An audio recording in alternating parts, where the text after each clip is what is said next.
Absolutely. And so, we've talked about feng shui, for example. Right. You're not a big follower of that, but you do see certain aspects of it that can impact somebody. If I can sum that up with one word, that would be harmony. Okay. Hello, everybody, and welcome to another edition of the Dr. Joy podcast. I'm joined by Steffi and Dr. Joy. Thank you. Nice to have you. I'd like to think that when people see our podcasts on... Who are you?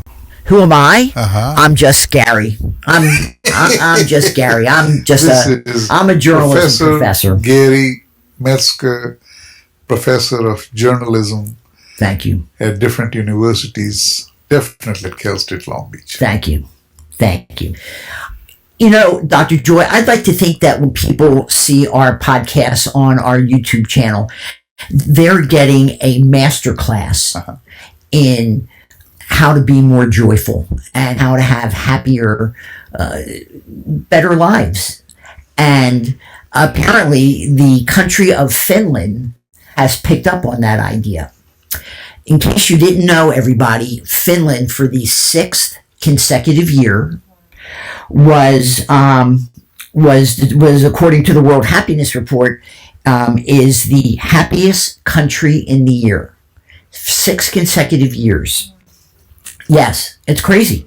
And apparently people are asking why they're so happy, and they have started offering a guidance on how to be happier. But, why go to Finland when you can have your happiness score increased dramatically just by watching us? So, but anyway, somebody from CNBC decided to take the class. Last March, the tourism department called Visit Finland announced an offer for 10 people to visit the country and take this master class. They received 150,000 applications. But you don't have to apply to take our master class. You can just go to our JoyScore app and take a master class every single day and learn something new about how to increase your joy. But anyway, there are 3 things that this person took away from this master class. There were 4 core themes, Dr. Joy, and some that'll ring very, very true to what we already do. Number 1, nature and lifestyle. Number 2, health and balance. Once again, we're right there. Design and everyday. And the final one, food and well-being. And once again, these are things that we already have on our JoyScore app.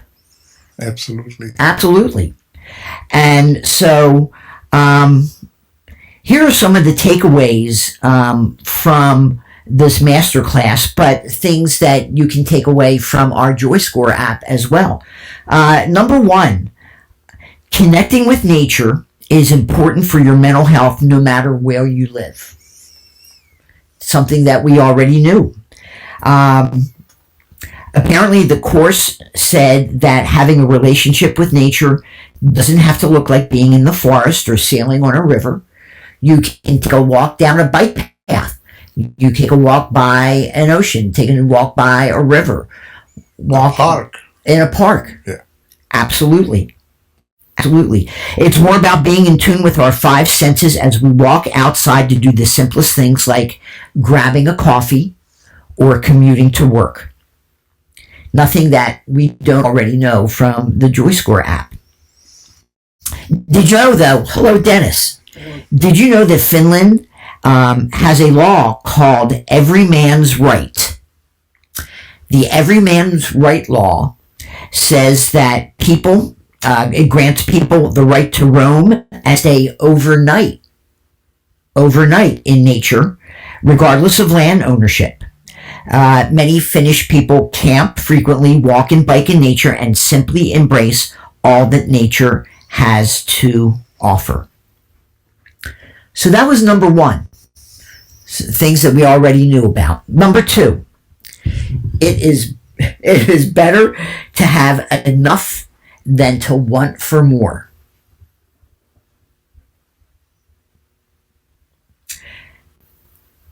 That's interesting. It is. There's always a downside to aiming higher and wanting more, according to the coach from Finland who offered this idea. Quote, when we're focused on more, we're actually never able to find enough. The goalpost keeps changing. And this author defines enough as balance, harmony, and sufficiency. Embracing enough means having all that you need to thrive, but not carrying around excess. That includes knowing that you are enough just as you are, and you always have been, rather than I will only be happy I achieve this goal or make this amount of money or get this particular product. That's something that we've talked about lots on this podcast, right? Absolutely. Well, having huge expectations naturally invites or has the potential to invite huge disappointments. Yeah. So keep your expectations realistic. Exactly. Did I ever talk about my honeymoon? And I did. The guy. I mean, that is what is talking about, enough. So that man had enough. Yeah. May not be anyone else, but he thought he had enough. Goals, though. Huh? What about goals and wanting to achieve goals and stuff? Where does that? How do you answer that? I don't know. I'm hoping Des can answer that. Well, goals fall in line with expectations. Once you have goals, then you have expectations that you'll get there one day or another. And if you do, great. If you don't, then what happens?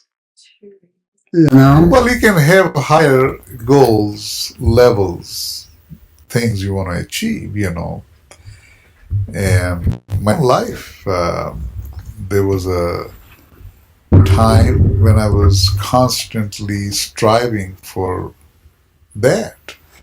And then came a point I said, I have enough. That's it. Because if I keep wanting more and more, that to me felt insanity. What was the moment of epiphany? There we go. Yeah. What was that when moment? I broke my leg. Lying in hospital with 6 pieces. And all I could think of, all the projects and money and companies I had. And I said, that is insanity. Because at that point I had enough for me, my kids, and their kids. But yet, I couldn't think of anything else except more money. You were more worried about the money than your health. Yeah. I mean, my tibia was in 6 pieces. Yeah. I thought I died, actually. When I broke my leg, I thought I died, But then I heard, hey, are you okay? I said, oh, thank God I'm not dead.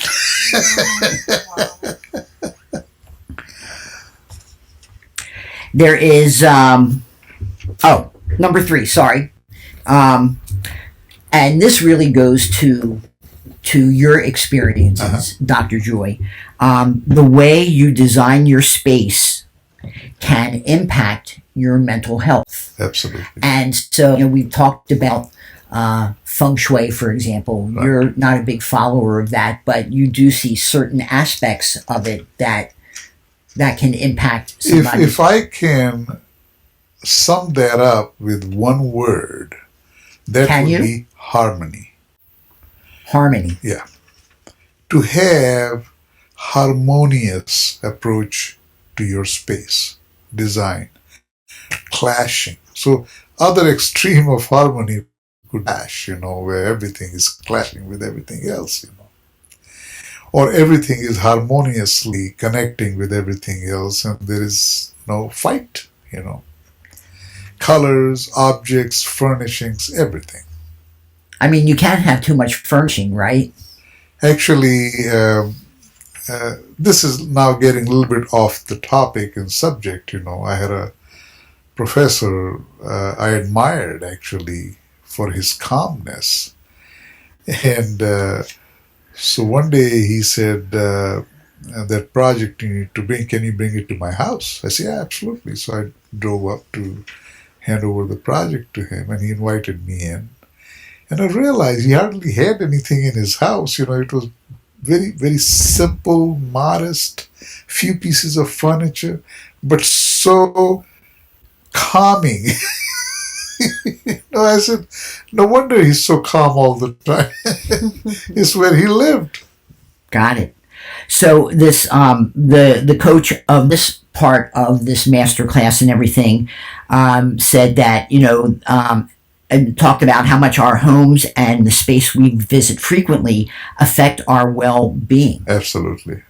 So in Finland, they have an old saying that a poor man cannot afford bad quality. Wow.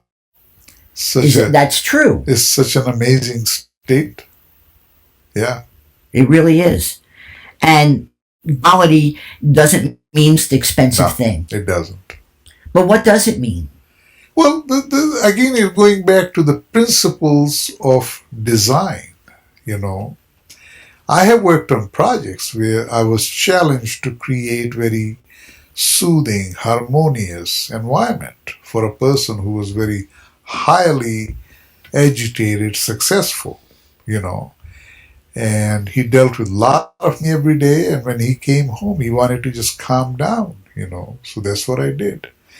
And to sum it up, I just gave him a place which was very harmonious. Colors were harmonious, furnishings, everything. I mean, literally take anyone mentally challenged in this house could live there for a few days and be healed. So, Dr. Joy, is there a difference between calming colors and joyful colors? Generally, calming colors would be joyful. So, what would and in the years since you've designed, have the calming colors changed, or are they still the same? No, the colors change. Even the calm colors? Yes. Even the joyful colors? What calming colors are, they're mostly complementing, harmonious, non-clashing types of colors. But the color palettes change. Like I was telling you, Color Institute every year publishes Color of the Year. And then you see all the manufacturers of products, automobiles, you name it, even architectural color products and schemes keep changing because the Color Institute has prescribed or published colors of the year, and everything changes based on those colors, you know. You start seeing, like I was giving an example of mauve, you know, that was a color which started with high-end, expensive products and then kept on going down to Kmart. You know? Yeah.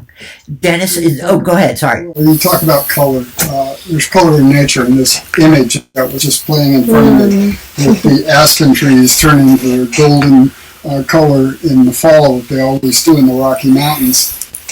You know, that's has a psychological impact on people who live there because they always look forward to it. Same thing like in New England when the seasonal change comes and you have the color shift in the greenery around them turns to multiple colors of reds and oranges and yellows, and everybody will go see it. Right. Color has a psychological impact, and I really noted this when I painted the trim of my house. I painted it sort of a goldenrod yellow, the window frames and everything else. And I was going, I'm not sure that's a good color for me, but, you know, when I found when I came every day, a stressful place at times, I would approach my house and I'd see this color of yellow that would just uplift me. You know? So, Dennis, let me ask you, because your specialty is graphics, are there calming graphics? Are there joyful graphics? Is there a difference? Well, I think color has a lot to do with it. You know, if you introduce color, it can excite the eye, and therefore that gets translated to the mind. You know. And there's So I'll put the question to you: Have the colors changed from calming in like 1980s to now? Have those? no, I think Has that palette I think they changed? change subtly. You know, you have the primary colors, the secondary colors, which are a combination of primary colors, and over time, different shades take hold in like the design community, where I think we need to shift to this. You have the mauve period, and then you have bright colors and Patinas, and I have seen that constantly changing over the years. Going back to what you were saying with nature, the colors of nature don't change though. Like No. sunset is always no, but they change seasons usually. That's true. Yeah, that's And sunsets, everybody wants to go look at a sunset, if they can, or if they have it accessible to them. Sunset he's talking about. So I generally go for a walk in the evenings, and we have in Long Beach a bike path and a walk path which goes from our area down to the pier. Right. And I generally walk down and see the sunset, and my God, the colors you see there is mind-boggling. Yeah. And you wonder, how does it have so many beautiful colors in the sunsets, Well, and you every have, day is different. you have sunrises, I walk out of Sheldrake Coffee early in the morning when we have the change of time, and all of a sudden you see these vivid purple, red sunrises. Yeah. And it's just like, wow, what a moment to feel grateful for. Yes. I think nature is an answer to a lot of, and you mentioned that, Yes. connect with nature. Yeah. Even Connect with nature. Yeah. when you were talking about that teacher who wanted students to at least spend half hour out in the nature, all these things take you back to that reality of life. Yeah. So, some of the tips talking about, design, annual health, buying meaningful objects that will stand the test of time, making beautiful things and surrounding yourself with them, taking nature in by having plants and buying yourself flowers, thinking about how you can design your space to make your life easier and more functional.